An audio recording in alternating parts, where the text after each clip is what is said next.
오늘 예배에 참여하신 우리 사랑하는 모든 성도님들 주님의 사랑으로 축복합니다. 아멘.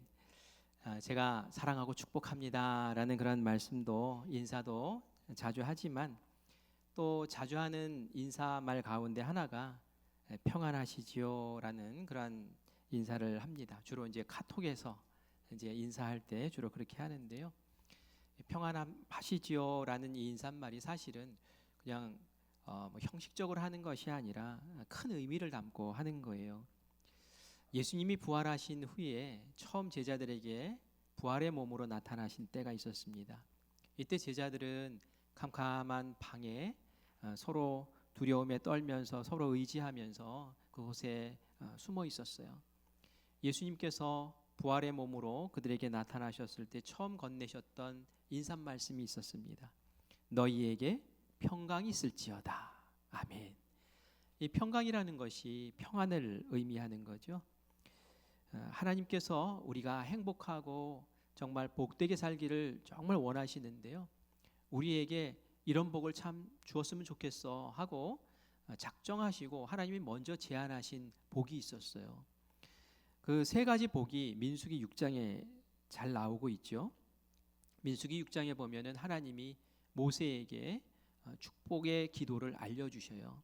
이렇게 기도해라. 그리고 특별히 제사장 아론에게 이 기도를 알려줘라. 그러면 아론이 제사장이 이스라엘 백성들을 위해서 손을 들고 하나님께 이 복을 주십시오 라고 기도하면 하나님이 들으시고 그 복을 주실 거야. 하나님이 먼저 제안을 하신 복이 있어요.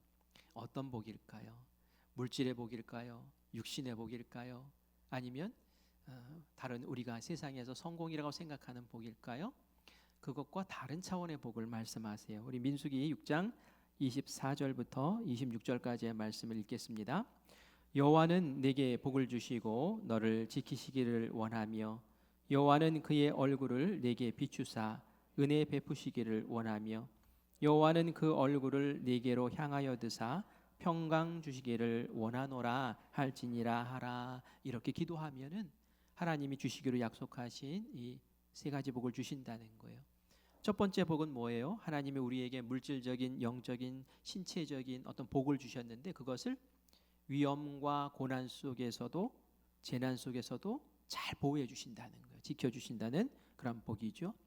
둘째는 자격 없는 우리에게 그리고 우리가 애쓰고 노력하는 것 이상의 복으로 은혜로 선물처럼 우리에게 주신다는 그런 복입니다. 제가 오늘 이 말씀을 읽은 것은 특별히 세 번째 복을 말씀드리려고 한 거예요. 하나님이 내가 이 복 줄게 하고 말씀하신 복 가운데 그 세 번째 복이 무엇이냐? 평강을 주시겠다라는 복이에요. 평안을 주시겠다는 거죠. 어쩌면은 이 복을 생각하면서 아유 평강 평안 이게 무슨 큰 복이라고 생각할지 모르지만 사실은 어마어마한 복입니다. 여러분은 지금 평안하십니까?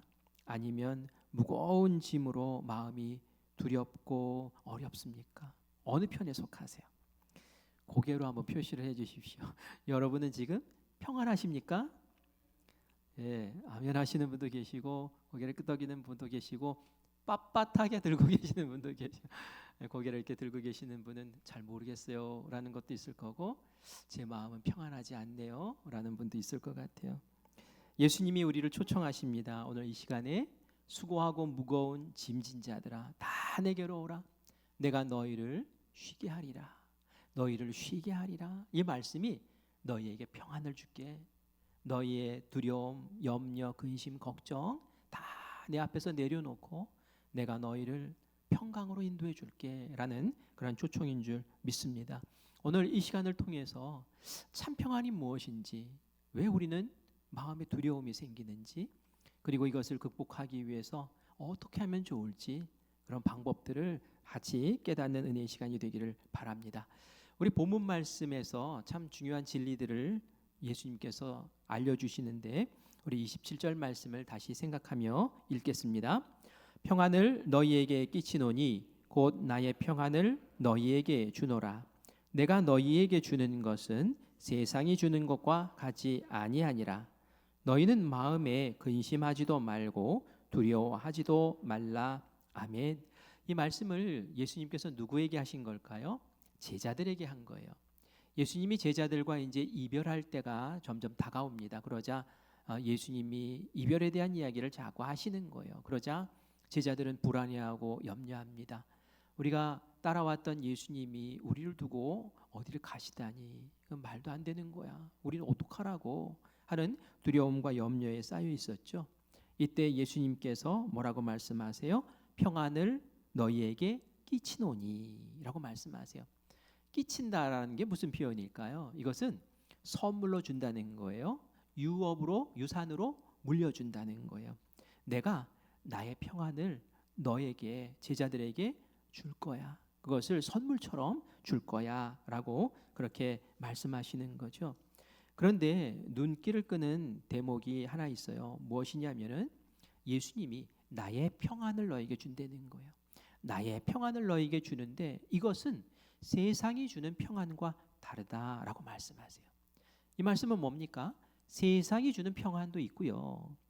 예수님이 주시는 또 다른 평안이 있다는 거예요. 여러분들은 그것을 구별할 줄 아십니까? 세상이 주는 평안과 예수님이 주시는 평안은 다릅니까? 평안이라는 단어는 구약 성경에서 히브리어로 우리가 잘 아는 샬롬으로 표현이 돼요. 평화, 평안, 평강 뭐 이런 뜻이 있겠죠.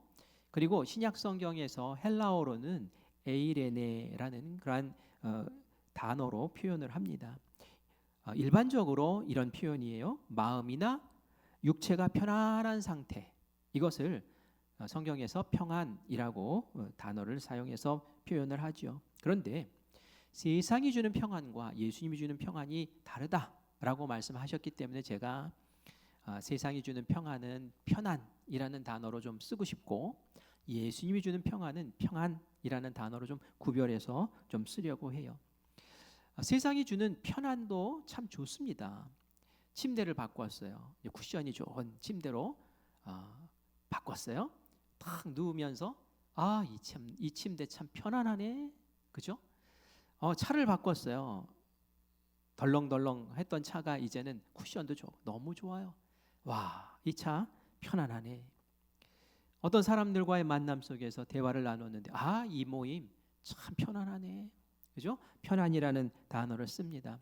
이 편안하다라는 것이 부정적인 거 아닙니다. 세상이 주는 편안 굉장히 또 긍정적이고 우리에게 유익한 것이고 좋은 거예요. 그런데 예수님께서 왜 세상의 편안과 다른 평강을 우리에게 주신다고, 그건 다르다라고 말씀하셨을까요? 세상의 편안은 좋은 것임에도 불구하고 이게 상황과 환경에 따라서 오르락 내리락 하거든요. 이때는 좋았는데 이때는 또 곤두박질 쳐 있고, 편안이라는 것이 막 산산이 부서져 버리는 일도 빈번히 발생하지요. 그래서 우리 마음에 근심과 두려움이 가득 찰 때가 너무너무 자주 있기 때문에 그렇습니다. 오늘 우리가 읽은 본문 말씀에도 보면은 평안과 반대되는 개념들이 두려움이라는 거 있어요. 그 근심하는 거. 그래서 내 마음에 내가 평안한가 안 평안한가 금방 체크하는 방법이 있어요. 내 마음에 두려움이 있고 내 마음에 염려가 있고 내 마음에 근심이 있으면 내가 평안하지 않구나 지금. 그런데 정말 감사한 건 뭐예요?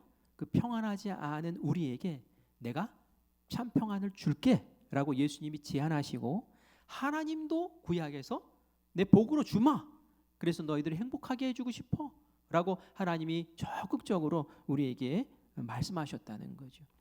그러면 우리는 뭐 하면 돼요? 하나님 주세요, 받을게요 하고 받아들이면 되는 거죠. 평안이 얼마나 큰 복인지 우리가 잘 모를 때가 있어요. 평안을 깨는 것이 근심이라고 했는데 무엇 때문에 여러분 근심하십니까? 우리 평안을 깨는 근심에 대해서 한번 생각을 좀 해볼게요. 무엇이 여러분의 마음을 두렵게 하고 어렵게 합니까? 제가 몇 가지를 얘기할 텐데 이 가운데 걸리는 게 아마 있을 거예요. 첫 번째는 미래에 대한 불안이에요. 불확실성. 우리는 시간과 공간 안에 딱 갇혀 사는 3차원적인 존재잖아요. 유한하잖아요. 여러분의 내일에 대해서 여러분들이 예측하실 수 있습니까? 늘 반복되어져 가는 매일매일 같지만 내일은 또 어떤 일이 벌어질지 모르는 거예요. 우리 사랑하는 성도님 가운데 한 분이 이렇게 장례 때문에 이렇게 일주일 좀 다녀왔다고, 몸도 안 좋은데 거기서 많이 울고 그래서 기진해서 오늘 예배에 참석을 못 하셨더라고요. 그런데 젊은 나이에 50대의 나이에 이렇게 세상을 떠난 거예요. 누가 알겠습니까? 우리는 100세를 바라보며 지금 산다고 하지만 어느 한순간에 어떤 일이 벌어질지 아무도 모르는 거죠. 그러니까 두려운 거예요. 내일의 생계를 내가 잘 감당할 수 있을까? 이제 은퇴할 나이가 다가오는데 은퇴 후에는 내 삶이 어떻게 될까? 이거 예측할 수가 없는 거예요. 그래서 두려운 거죠. 또 고난 속에 있을 때 우리가 두려워요. 고난 자체가 두렵기도 하지만, 고난을 겪어내는 것도 두렵지만 이 고난이 언제 끝날까라는 걸 생각하면 염려가 찾아오고 마음이 무겁고 슬퍼진단 말이죠. 또 정말 중요한 이 두려움의 근본적인 원인 가운데 하나는 하나님과의 관계가 어려워지고 불안해지고 단절될 때 일어납니다. 그러면 두려움이 확 찾아와요. 하나님과의 단절이 생기면 마음에 평안치가 않습니다. 여러분, 당장에 예배드리지 않고 놀러 가면은 집에서 누워서 자면은 편하죠. 쉽죠? 그런데 몸과 마음은 편할지 몰라도 영은 불안해요. 내 이래도 되나? 내가 이래도 괜찮나 하는 그런 불안함이 싹 엄습한단 말이에요. 하나님을 신뢰하지 못하면 내 인생이 불안해집니다. 세상의 방법으로 그걸 대신해 보려고 하지만 그것이 쉽지가 않아요. 만족스럽지 않거든요. 왜냐하면 세상에 주는 편안이라는 것은 한계가 있기 때문에 그래요. 평안이 깨어지면은 마음의 근심과 두려움이 가득 찹니다. 그러면 몸도 마음도 막 상합니다. 지속적으로 막 불안해요. 지속적으로 걱정이 돼요. 막 사소한 일에도 막 쉽게 불안하고요. 내일 일에 대해서, 내일 직장의 문제에 대해서, 내일의 인간관계에 대해서, 경제적인 문제에 대해서 끊임없이 막 걱정 속에서 사는 거예요. 때로는 저렇게까지 걱정할 필요가 있나 싶을 정도로 걱정하는 사람이 되어서 지내는 것을 봐요. 두려움이 차지하고 있을 때요. 그것으로 그치지 않죠. 우울증이 생기고 무기력증이 생기고 인생이 허무해지고 삶이 공허하고 하기가 싫고 아무것도 흥미롭지 않고 절망감을 느끼고 이렇게 된단 말이에요. 어떤 사람은 이런 두려움과 염려, 근심 때문에 막 분노와 짜증이 막 증가합니다. 사소한 일에도 벌컥벌컥 화를 내고 분노 조절이 어려워서 타인과 막 부딪히고 그래서 관계가 깨지고 이렇게 된단 말이에요. 또 늘 긴장하면서 살기 때문에 두통을 달고 살아요. 신경이 예민하니까 몸도 막 스트레스를 받으니까 면역력이 떨어지고 잠도 안 오고, 또 어떤 사람은 잠으로 문제를 이겨보자 하면서 막 그냥 잠만 자고 있고, 스트레스 받으면 소화도 안 되잖아요. 몸도 망가지고 건강도 망가지고, 또 내가 너무 날카롭고 예민하니까 인간관계마다 부딪히니까 가정에 웃음이 이제 그쳐버리는 거예요. 자녀들은 무슨 죄예요? 내가 스트레스 받고 내가 불안하고 내가 두려우니까 자녀들도 어둠 속에 있는 부부간에 막 싸워야 되고 말이죠. 이런 끔찍한 일들이 벌어진단 말이죠. 이게 바로 평안이 깨진 상태의 모습이라는 거예요. 우리가 그냥 일상에 그냥 이렇게 지나가는 것들이지만 그게 얼마나 무서운 거냔 말이에요. 그런데 이 무서운 두려움과 염려, 근심으로 오는 이 악한 것들을 물리치기 위해서 주님께서 먼저 제안하신 거예요. 하나님이 내가 평안을 줄게. 예수님도 두렵니? 떨지 마. 염려하지 마. 내가 평안을 줄게 하면서 예수님께서 제안하신단 말이에요. 이게 얼마나 감사한 일이냐는 거예요. 정말 복 가운데 복이 주님께서 우리에게 주시는 평안인 줄 믿습니다. 그리고 이 평안은 세상이 주는 편안과 다르다라는 거예요. 세상의 평안은 그냥 신체적인 편안함, 안정감 그런 걸 주는 거지만 예수님이 주시는 평안은 무슨 면에서 다르냐면, 가장 다른 면은 하나님과의 관계 속에서 주어지는 평안이라는 부분이 다른 거예요. 그래서 세상 사람들이 알지 못하는 평안이라는 거예요. 우리 이사야서 41장 10절 말씀을 같이 읽겠습니다. 두려워하지 말라. 내가 너와 함께함이라. 놀라지 말라. 나는 네 하나님이 됨이라. 내가 너를 구하리라. 참으로 너를 도와주리라. 참으로 나의 의로운 오른손으로 너를 붙들리라. 아멘. 아멘. 두려워하지 말라. 놀라지 말라. 이게 뭐예요? 너 지금 두려워하지, 놀라지, 이런 뜻이잖아요.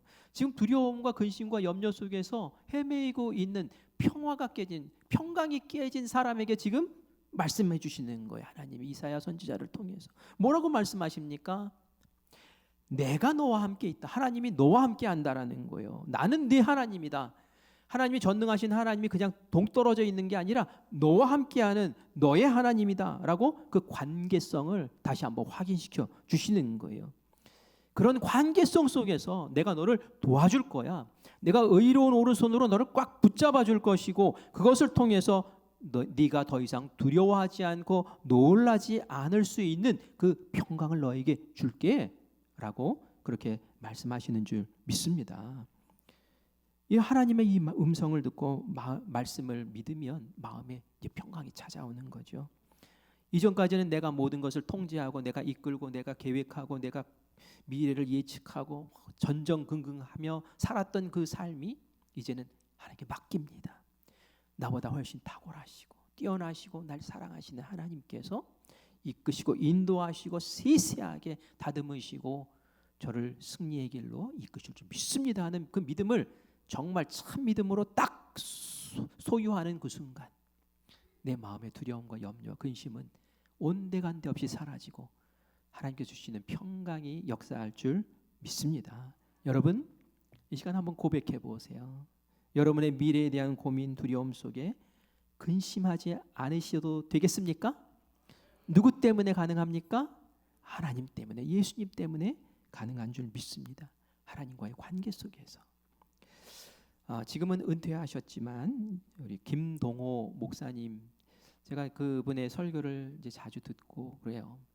이 김동호 목사님이 이전에 간증하신 이야기를 제가 들으면서 이분도 정말 훌륭하신 목사님인데도 불구하고 평강이 와장창 깨졌다가 그 평강을 찾아가는 과정이 이 간증 속에 있더라고요. 그래서 평강을 얘기하면서, 평안을 얘기하면서 이분의 이야기를 좀 했으면 좋겠다 하는 마음이 들어서 잠깐 말씀을 드리려고 해요.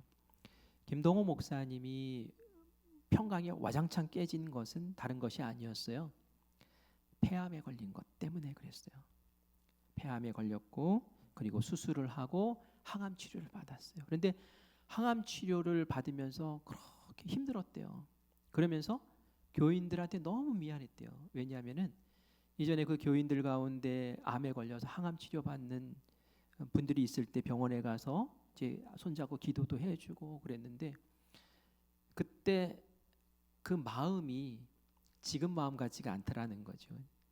지금은 항암 치료 겪어보니까 너무 힘들고 너무 고된 거예요. 그래서 내가 그때 이 마음을 알고 이 아픔을 알았다면 그렇게 그것보다 더 간절히 더 그냥 뜨거운 마음으로 해줬을 텐데 하는 그런 마음 때문에 안타까웠다는 이야기를 하더라고요. 그러면서 이제 본인의 이야기를, 아픔의 이야기를 좀 합니다. 처음 폐암에 걸렸을 때에는 하나님 앞에 억울합니다라고 호소를 했대요. 하나님 억울해요. 하나님 왜 이러세요? 저 하나님 앞에 열심히 사역했고 지금은 이제 사역을 잘 마치고 은퇴하고 이제 좀 평안한 삶을 살다가 주님 품에 가면 얼마나 좋습니까? 왜 하필 납니까? 그러면 원망하면서 투정하면서 막 그렇게 기도를 하는 중에 하나님이 음성을 들려주시더래요. 어떤 음성이냐면 왜 너는 안 돼? 라는 거예요. 왜 너는 안 돼? 너는 특별해? 암에 걸린 사람은 너만 못해서 걸린 거니? 이런 음성을 주시는데 정신이 번쩍 들더라는 거예요. 그 전까지는 억울해요 막 그랬는데 이게 억울한 일이 아니지. 하나님 탓할 일도 아니지. 이 세상이 깨어진 세상이기 때문에 누구든지 병에 걸릴 수밖에 없는 그런 상황들이 우리 주변에 펼쳐져 있는데 그 많은 사람들 가운데서 나도 걸릴 수 있는 거지. 이걸 가지고 하나님 원망하고 뭐 억울합니다 할 게 무엇인가? 지금은 내가 치료하는데 집중을 하자라고 그게 억울함 기도에서 이제 마음이 이제 돌아선 거예요. 그런데 질병을 치료하는 과정 가운데 또 하나를 깨닫습니다. 뭘 깨닫느냐 하면은 이분이 연구하고 공부하는 걸 참 좋아하시는 분이라서 폐암에 걸렸네. 그러면 폐암에 대해서 막 인터넷 찾아가면서 연구를 한 거예요. 책도 막 보고 하면서 폐암의 증상은 어떻고 어떻게 진행될 것이고 어떻게 치료를 하고 치료 방법은 몇 가지고 뭐 어떤 고통이 따르고 어떤 부작용이 있고 막 다 이제 막 그냥 박사님처럼 그냥 이제 꿰뚫고 있는 거예요. 그러면은 마음이 편해질 줄 알았어요. 그러면 뭐 길이 열릴 줄 알았어요. 그러면은 마음의 평강이 찾아올 줄 알았어요. 그런데 전혀 아니라는 거예요. 왜요? 알면 알수록 더 그 암에 대한 공포와 암에 대한 두려움과 치료 방법에 대한 염려로 마음이 그냥 우울한 거예요. 아침부터 저녁까지. 그분의 표현으로는 암에 충만한 삶을 살았대요. 암에 충만한 삶. 그냥 암만 집중하면서 묵상하는 거예요. 내일 걱정해도 될 것을 막 지금 끌어다가 미리 아니까 막 더 걱정하는 거예요. 그러니 그 삶이 얼마나 곤고한지 정말 이러다가 내 마음도 암에 걸려 죽겠다 이런 생각이 들더라는 거죠. 그래서 안 되겠다. 다시 결심했어요. 몸의 암병은 의사에게 맡기자. 그리고 내 마음의 암병은 하나님 앞에서 내가 치료하자. 나는 여기에만 집중하자. 마음이 건강하고 또 생각이 건강하면 그것이 또 긍정적으로 몸에 미치는 영향이 있으니 나는 그렇게 해서 암 치료에 도움을 주자 해서 이 깨어진 평안을 찾기 위해서 이제 몸부림을 치기 시작했다고 합니다. 이 마음속에 있는 두려움과 염려 이것을 몰아내야 되잖아요. 어떻게 하면 몰아낼 수 있을까요? 이분이 택한 방법은 성령 충만이에요. 성령 충만, 성령으로 꽉 채워 넣으면은 이 성령님의 충만함에 밀려서 이 두려움과 염려, 근심이 밖으로 나갈 거 아니에요, 그죠? 그러니까 나는 성령 충만을 해보자. 그래서 했던 방법 무슨 방법일까요? 우리도 다 아는 방법이에요. 뭘까요? 기도하고 또 말씀 보고. 그래서 인터넷 보면서 막 연구했던 그 시간에 성경 묵상을 하는 거예요. 성경을 다시 한번 천천히 또박또박 묵상하면서 읽어가기 시작하고 그리고 말씀 은혜 받을 때마다 그 말씀 붙잡고 기도하면서 하나님의 그 말씀이 내 마음을 비추도록 마치 방사선 치료하듯이 쫙 말씀이 그 마음을 비추니까 암세포가 떠나는 것처럼 우울했던 그 마음이 하나님 주신 믿음으로 하나님 주신 소망으로 다시 바뀌기 시작하는 거였죠. 맞아. 천지를 창조하신 그 하나님이 어떤 하나님이야? 전능하신 하나님이지. 그 전능하신 하나님이 어떤 하나님이야? 나의 하나님이지. 나를 얼마나 사랑하셔. 그 하나님이 나를 위해서 독생자를 보내시고 이 땅에 생명을 바치시고 끝까지 나를 사랑하셨던 그 하나님이 오늘도 나를 붙잡고 계시는데 내가 왜 이 암의 공포 속에서 두려움 속에서 염려하며 근심하며 살아가나? 그 인생을 내가 왜 이렇게 허비하나? 이건 있을 수 없는 일이야 하면서 하나님 붙잡습니다 하면서 나간 거죠. 우리 로마서 8장 38절과 39절 말씀 같이 읽겠습니다. 내가 확신하노니 사망이나 생명이나 천사들이나 권세자들이나 현재일이나 장래일이나 능력이나 높음이나 깊음이나 다른 어떤 피조물이라도 우리 주 그리스도 예수 안에 있는 하나님의 사랑에서 끊을 수 없으리라. 아멘. 이 말씀 붙잡고 기도하는데 두려움이 싹 사라지는 거예요. 믿음이 막 용솟음 치는 거예요. 여러분, 믿음의 반대말은 뭐죠? 그냥 딱 생각하면 불신 이렇게 생각이 되죠. 그런데 사실은 믿음의 반대말은 두려움입니다. 두려움. 내 마음에 두려움이 있고 내 마음에 근심이 있고 내 마음에 염려가 있어서 어쩔 줄 몰라 하고 절절매고 있으면 그건 그만큼 믿음이 쪼그라들었다는 거예요. 내가 전능하신 하나님, 나를 그렇게 사랑하신 하나님을 믿고 있는데 어떻게 두려움과 염려가 내 마음에 틈탈 수 있겠습니까? 내 마음에 두려움과 염려, 근심이 도사리고 나를 괴롭히고 나를 힘들게 하고 나를 스트레스 받게 만들고 그렇다면 어떻게 해야 돼요? 믿음을 키우시는 거예요. 성령 충만으로, 말씀으로, 기도로 치워나가시는 거예요. 그러면 그것들이 소멸되고 물러가는 역사가 일어날 줄 믿습니다. 지금은 이 김동호 목사님이 그 암 환자들 그리고 암 환자의 부모님들도 얼마나 근심이 많겠어요. 그들에게 말씀을 전하시고 내가 이렇게 이겼습니다. 여러분도 이렇게 해서 평안을 찾으세요. 이기십니다 하면서 그렇게 말씀을 전하는 사역을 그렇게 감당하고 계시더라고요. 저는 이 간증을 통해서 귀한 교훈을 얻었어요. 무슨 교훈이요? 세상의 지식이 우리를 평안하게 만드는 게 아니에요. 세상의 지식은 우리를 더 곤고하게 만들어요. 무엇이 우리를 평안하게 만듭니까? 예수님밖에 없습니다. 예수님이 주시는 그 힘, 그 능력, 그 권세밖에 없는 거죠. 그리고 이것은 우리도 할 수 있는 거예요. 박살에서 할 수 있는 게 아니라 예수 믿는 사람이면 누구에나 주어지는 줄 믿습니다. 우리도 말씀 충만하셔야 돼요. 기도 충만하셔야 돼요. 그래서 성령 충만하고 하나님과의 돈독한 관계 속에서 아름답게 주시는 충만을 통하여 세상을 이겨나가는 우리가 되기를 간절히 축원합니다. 다윗과 골리앗 이야기를 너무 잘 알잖아요. 골리앗이 사울왕 앞에서 이스라엘 백성들 앞에서 큰 소리 치면서 하나님을 모욕하고 백성들을 모욕하며 그렇게 호통을 치는데 아무도 나서서 뭐 전쟁을 할 수가 없어요. 왜요? 이미 기가 죽어 있어요. 두려움과 공포 속에서, 염려와 근심 속에서 짓눌려 있으니 누가 제구실을 할 수 있겠습니까? 그러나 다윗은 달랐죠. 다윗은 나갔어요. 왜? 다윗은 하나님과의 관계를 끈끈히 누리면서 살았던 사람이기 때문에 그래요. 나의 하나님은 어떤 하나님이냐? 내가 이전에 목동으로 양을 칠 때에 하나님께서는 곰이나 사자로부터 내가 양을 구하기 위해서 맞서 싸울 때 늘 나의 편이 되어 주시고 나의 힘이 되어 주시고 내가 늘 이기게 하셨어. 그 하나님이 오늘도 나의 하나님이 분명한데 내가 무엇을 두려워하겠냐고 하면서 믿음으로 나간 거예요. 그 많은 사람들은 공포와 두려움에 떨고 있을 때에 이 다윗은 담대함과 편함으로 양치던 도구만 몇 가지 들고 쫄랑쫄랑 나갔어요. 골리앗이 얘기하면 너 개 쫓는 사람처럼 어떻게 그렇게 나왔냐?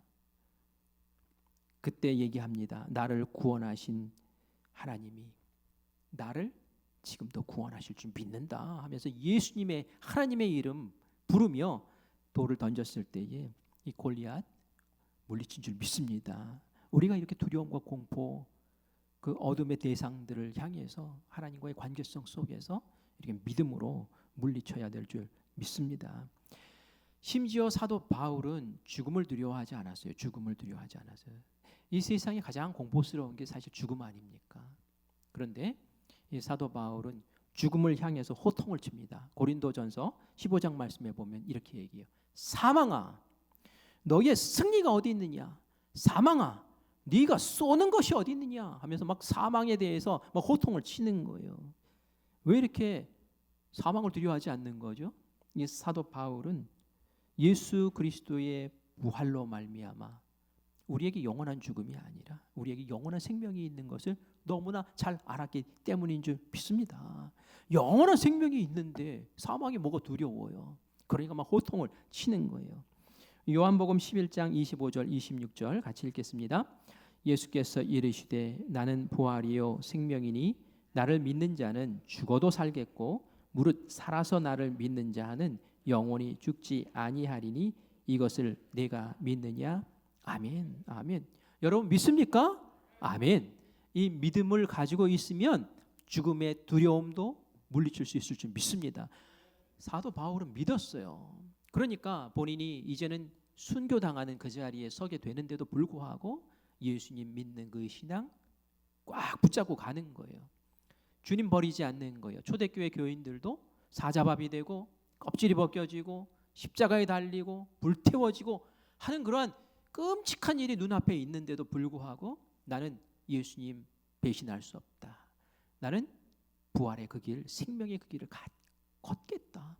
평안한 마음으로.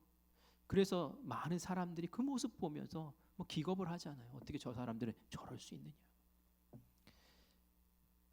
참 평안은 하나님이 주셔야지 가능한 줄 믿습니다. 그것을 우리에게도 똑같이 허락하신 거예요.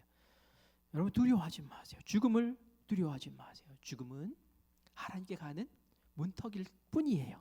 육체적인 죽음은 하나님 소망 붙잡고 영원한 생명을 붙잡고 그렇게 나아가서는 이 귀한 자리에 우리 함께 서시기를 간절히 바랍니다. 이것이 바로 세상이 줄 수 없는 평안이라는 거예요. 세상은 어떻게 이런 평안을 줍니까? 세상이 줄 수 없는 거예요. 오직 하나님만 주실 수 있는 거예요. 예수님이 두려워하는 제자들에게 그래서 평안을 주시겠다고 그렇게 말씀하시면서 더불어 주신 말씀이 있는데 26절 말씀입니다. 우리 26절 같이 읽을까요? 보혜사 곧 아버지께서 내 이름으로 보내실 성령 그가 너희에게 모든 것을 가르치고 내가 너희에게 말한 모든 것을 생각나게 하리라. 아멘. 아멘. 우리가 그 평안을 갖게 하기 위해서 예수님께서 쓰시는 방법이 있다는 거예요. 우리가 할 방법이 있고 예수님이 주시는 방법이 있어요. 그건 뭐냐면은 예수님은 우리에게 성령을 보내주신다는 거예요. 그 성령이 우리 안에 들어오셔서 우리와 함께 하시며 우리에게 어떤 고난의 상황, 두려움의 상황, 근심과 염려할 만한 상황 가운데서 늘 말씀으로 가르치시는 거예요. 우리가 말씀을 읽고 설교를 듣고 성경을 보고 하면서 이게 채워졌던 그 말씀 가운데서 이 상황에는 이 말씀이야 하면서 딱 생각나게 하시고 이런 어려움 속에서는 이 방법이야 하면서 갈 길을 보여주시고 뭐가 두렵습니까? 뭐가 염려가 되겠어요? 그때마다 격려받고 길 열어주시는 하나님 붙잡고 그 길을 함께 걷는데 이게 얼마나 감사한 일이냐는 것이죠. 이런 방법으로 하나님께서는 우리에게 성령을 주시는 방법으로 고아처럼 내버려 두시지 아니하시고 끈끈한 관계 속에서 우리에게 평강 주시고 또 우리는 성령 충만과 말씀 충만과 기도 충만으로 함께 연합해서 우리에게 주시는 참 평강의 선물을 받아 누려야 될 줄 믿습니다. 한 가지만 말씀드리고 마치려고 하는데 착각하고 혼동하면 안 된다는 말씀을 좀 드리고 싶어요. 그게 뭐냐면은 세상이 주는 편안을 하나님이 주시는 평안의 대체물로 교체하지 말자는 거예요. 그게 무엇입니까? 세상이 주는 편안도 참 좋아요. 그런데 세상의 편안은 한계가 있는 것인데 마치 이 세상의 편안이 하나님이 주시는 평강인 양 거기에 마음 두고 그것을 호시탐탐 노리고 하나님의 그것으로 인해 하나님의 관계가 훼손되고 하는 그런 우를 범하지 말자는 거예요. 다윗이 평안이 깨지는 시간이 있었죠. 언제였습니까? 그 범죄했을 때. 우리 사무엘하 11장 1절 2절 말씀을 같이 읽겠습니다. 그 해가 돌아와 왕들이 출전할 때가 되매 요압과 그에게 있는 그의 부하들과 온 이스라엘 군대를 보내니 그들이 암몬 자손을 멸하고 라빠를 에워쌌고 다윗은 예루살렘에 그대로 있더라. 저녁 때에 다윗이 그의 침상에서 일어나 왕궁 옥상에서 거닐다가 그곳에서 보니 한 여인이 목욕을 하는데 심히 아름다워 보이는지라. 아멘. 다윗은 이전에 늘 전쟁터에 앞장서서 진두지휘했던 왕이고 장군이었어요. 다윗이 앞장섰던 그 전쟁에서는 골리앗 물리쳤던 그때부터 그냥 백전백승이라고 말할 정도로 전쟁에서 승리하는 그런 역사와 은혜가 있었어요. 그런데 오늘 이 말씀 가운데 보면 다윗이 어디 있습니까? 왕궁에 있어요. 암몬 족속들을 물리치라고 요압 장군을 보내고 또 그 여러 장수들과 군인들을 보내고 자기는 왕궁에서 쉬고 있었어요. 저는 왕궁에서 이 전쟁터를 생각하면서 기도하고 왕궁에서 전쟁의 소식을 들으면서 작전을 지시하고 이러면 참 그 왕궁에 있어도 괜찮을 것 같아요. 근데 뭐 했습니까? 저녁 때까지 침상에서 뒹굴뒹굴 하다가 저녁 때 일어난 거예요. 침상에 있으면 편하죠. 전쟁터보다 얼마나 편합니까? 편하다. 육신의 편하나. 더 자자. 누구는 전쟁터에서 그렇게 고생하고 생명 바쳐서 지금 싸우고 있는데 자기는 거기 누워서 뒹굴뒹굴 그러고 있는 거예요. 이게 얼마나 늘어진 모습입니까? 몸은 편하고 마음은 편할지 몰라요. 그런데 그 영은 늘어져 있는 거예요. 그러니 오후에 저녁 때 해질녘에 일어나서 옥상에 올라가서 이제 해가 질 무렵이면 선선해지잖아요. 그러면서 둘러보다가 그 밑에 집에 여인이 바세바 여인이 그 목욕하는 모습을 보니 그 마음에 욕정이 생겨서 결국은 간음하고 그 마음의 평강이 와장창 깨지는 그런 끔찍한 일을 버리고 말지 않습니까? 물론 하나님께서 다윗을 용서해 주셨지만 어때요? 그 이후에 그 자녀들에게 안 좋은 일은 계속 일어나는 거예요. 왜? 방심하고 세상의 편안을 하나님의 평안으로 대체하고 정신줄 놓고 그렇게 있을 때에 하나님 관계가 소원해질 때에 죄가 틈타고 이 끔찍한 일들이 벌어지는 거예요. 우리는 하나님을 믿는 하나님의 사람들입니다. 세상이 주는 평안에 우리의 마음을 뺏기지 않았으면 좋겠어요. 예배드리는 시간, 말씀 배우는 시간이 있는데 그 시간에 나는 소파가 좋사오니, 나는 TV가 좋사오니, 여기가 편하오니 하면서 그것만 보고 있으면 그게 정말 편안한 거냔 말이에요. 조금 몸이 불편해도 나와서 말씀 듣고 예배드리고 그 말씀을 내 마음 가운데 쌓아놔야지 나중에 어려운 일이 있을 때 하나님께서 생각나게 하신대죠. 성령님 생각나게 하시는 거 쌓인 게 있어야지 생각이 나지요. 쌓이는 거 없는데 하나 빈 깡통인데 거기 무슨 생각나는 게 있겠어요. 여러분 말씀을 많이 읽으셔야 돼요. 기회가 있을 때마다 도전하셔야 돼요. 성경 배우는 시간 도전하셔야 돼요. 그래서 말씀의 진리가 나에게 빛이 되어서 내 마음속을 다스리고 나를 이 어두움 그리고 두려움, 염려를 내쫓아버리고 하나님 성령으로 충만하게 하는 그 과정들 우리가 해야 될 몫도 있단 말이에요. 그런데 그것을 안 하면서 방심하고 있고 뒹굴고 있고 편하다 하고 있으면 다윗과 같은 꼴 당하기가 십상이란 말이에요.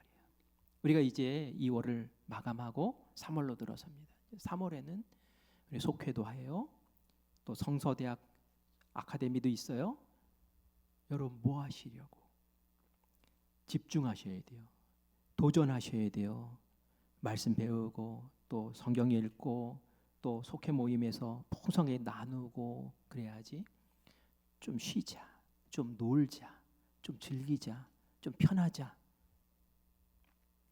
그것은 하나님이 주시는 평강을 누릴 수 있는 방법이 아니다 라는 것을 명심하시고 세상이 주는 편안이 아니라 하나님이 주시는 참 평안, 그 평강 그것을 내가 꼭 쟁취해서 이 땅 가운데에서 정말 평강을 전하는 복된 주님의 종으로 살겠습니다 라고 각오하고 복의 길, 은혜의 길, 생명의 길 걷는 우리 모두가 되기를 간절히 축원합니다. 아멘.